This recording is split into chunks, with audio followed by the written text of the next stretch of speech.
Good musical morning, grade 7s. My name is Colleen and I am a French horn student at Brandon University. I'm here today to help you out with some strategies so that you can practice effectively at home. Let's get started. The first thing we're going to talk about today is the importance of a good mouthpiece warm-up. Now, if you've watched my grade 6 video, you'll have seen that we started doing a mid-tone and then going up and down, a little bit lower, and then back to the middle. Now I'm going to show you a more intense mouthpiece warm-up that you can do. So we'll start by buzzing that mid-tone. Doesn't have to be any specific note, just something that feels comfortable, like this.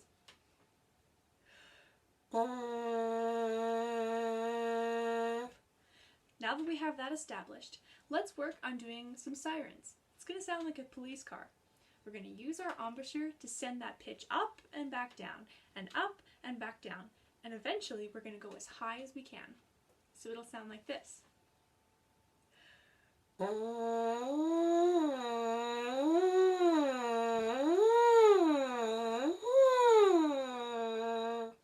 That's a really great way to practice your embouchure for high notes. Remember, keep the corners of your mouth nice and relaxed. Once you've done that for a few minutes and you feel your lips loosening up, let's work on phase 2 of the mouthpiece warm-up. Feel free to pause this video at any time if you want to keep on working on something and then continue on later. So our second phase is going to be the low register of the warm-up. Let's start at that mid-pitch again and gradually relax our lips so that we work lower and lower. It goes like this.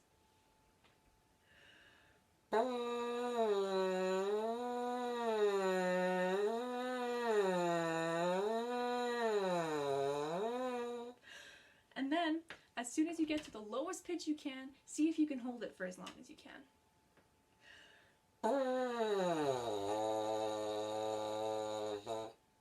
Sustaining those low notes is what really gets your lips vibrating. Once you feel comfortable with both the high range and the low range, let's put it all together into one big siren. That'll sound like this. Do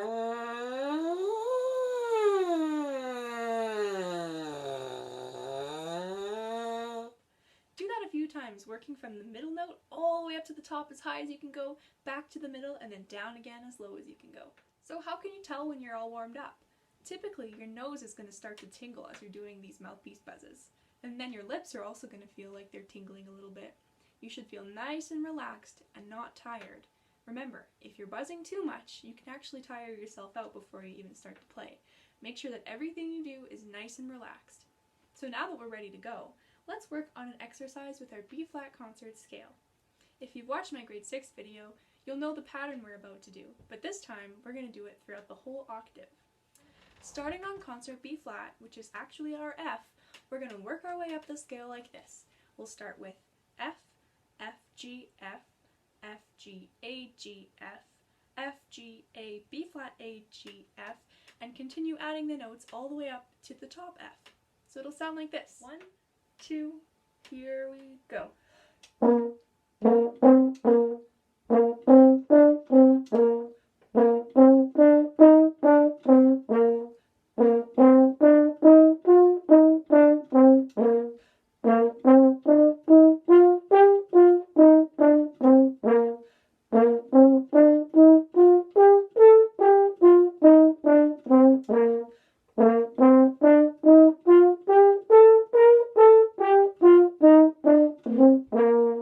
After you feel comfortable playing this with articulated notes, let's try doing it with slurs.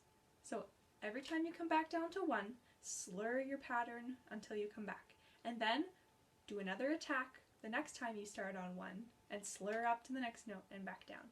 And then attack up to the top note and back down. It'll sound like this. 1, 2, here we go.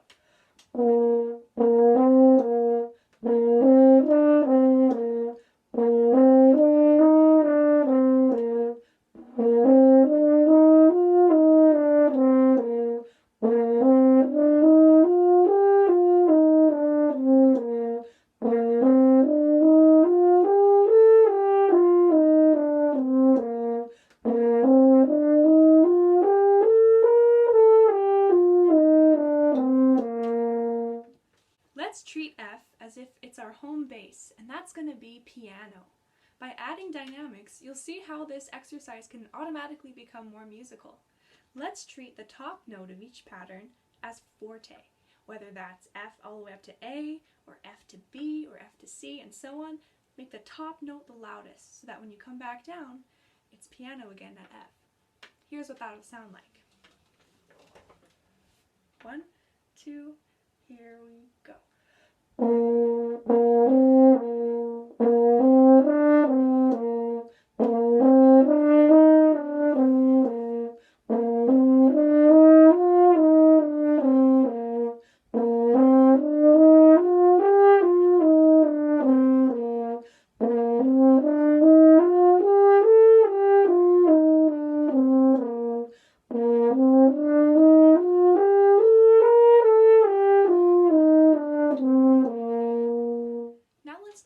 Up with our concert E-flat major scale.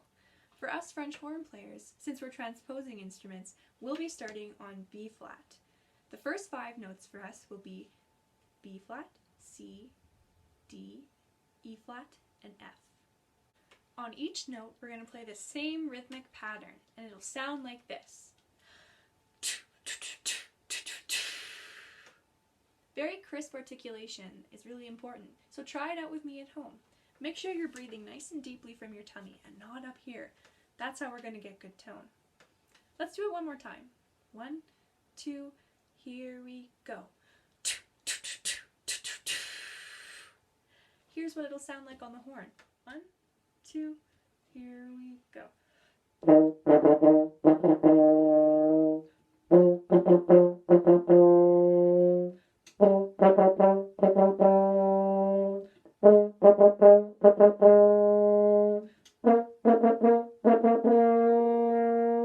Now on our way back from F to B flat, let's try a different pattern.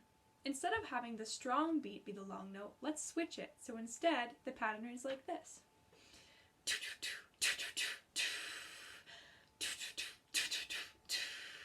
Try it with me at home. It'll sound like this on the horn. Remember, we're starting at the top on F and going back down to B flat. 1, 2, here we go.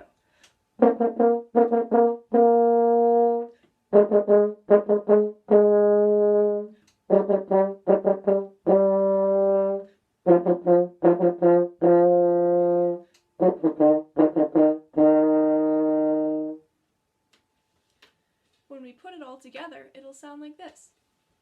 1, 2, here we go. The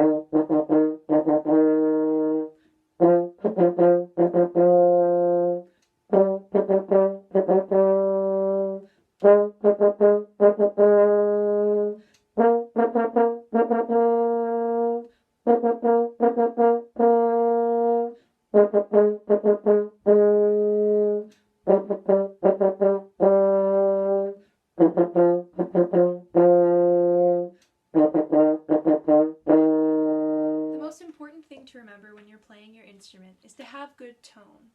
Now, good tone is when your sound is warm and full and round. It's not pinched off and it's not blared too loud like a train whistle. It sounds nice to the ear. I'll show you an example of good tone and an example of bad tone, and I want you to listen closely and hear which one is which. Here's example number 1. 1, 2, 3.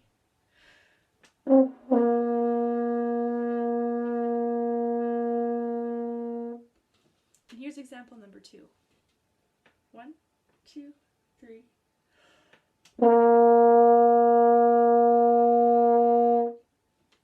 Could you hear how in the first example my note didn't come out clearly at the beginning? That's because I did not have enough air. I breathed in from right here to show you what it's like when you're too tense. The air wasn't moving quickly enough and the sound sounded like it was a whisper. It was like pinched off. In the other example, I took a nice deep breath from right down here and the sound was full. That's the sound you want to go for while you're practicing at home. For our final exercise today, we're going to play around with different kinds of articulations. We're going to use the first 5 notes of our E-flat concert scale, and like we've been doing, we'll start on our low B-flat and work our way up to F and then back down. First, we'll use our slur. When we're playing in a legato style, it's nice and smooth, and the slur allows us to move evenly from one note to the next without interrupting the airflow.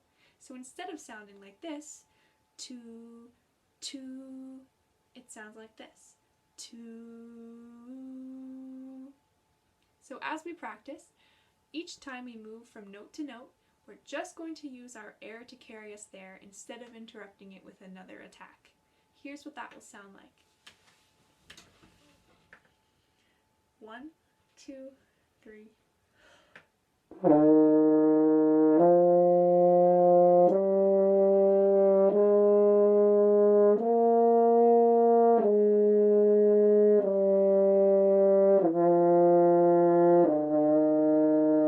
Our second articulation we're going to be using is the staccato note. Now, the staccato note has a little dot either underneath or above the note on your page, and that represents the attack we're going to use. Very short. It'll sound like this.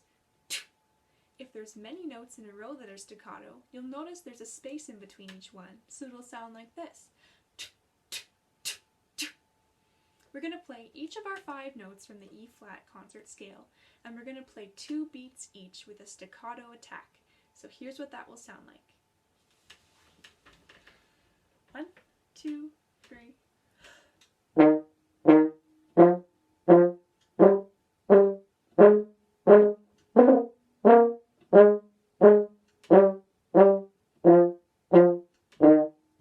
The last articulation that we will be using is the accented note. It has a little hat like this on top, and it's played with the same attack as the staccato note, but it's held a little bit longer.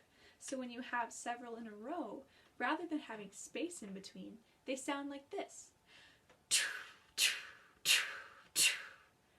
There's a lot of emphasis on the very beginning of the note, but it still holds through for the full amount of the beat. Now with our first 5 notes, we're going to play 2 beats each, and we're going to use the accented note.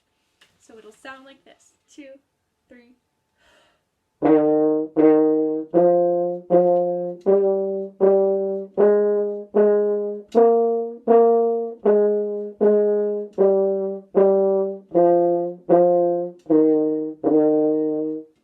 Thank you so much for joining me today for this lesson. We talked about using our B-flat concert scale as a warm-up in that 1, 1, 2, 1, 1, 2, 3, 2, 1 sort of pattern, and also using the first 5 notes of our E-flat concert scale. We also talked about different articulations, so I hope that you can take those and implement them into your practicing at home. Stay safe, everybody. See you next time.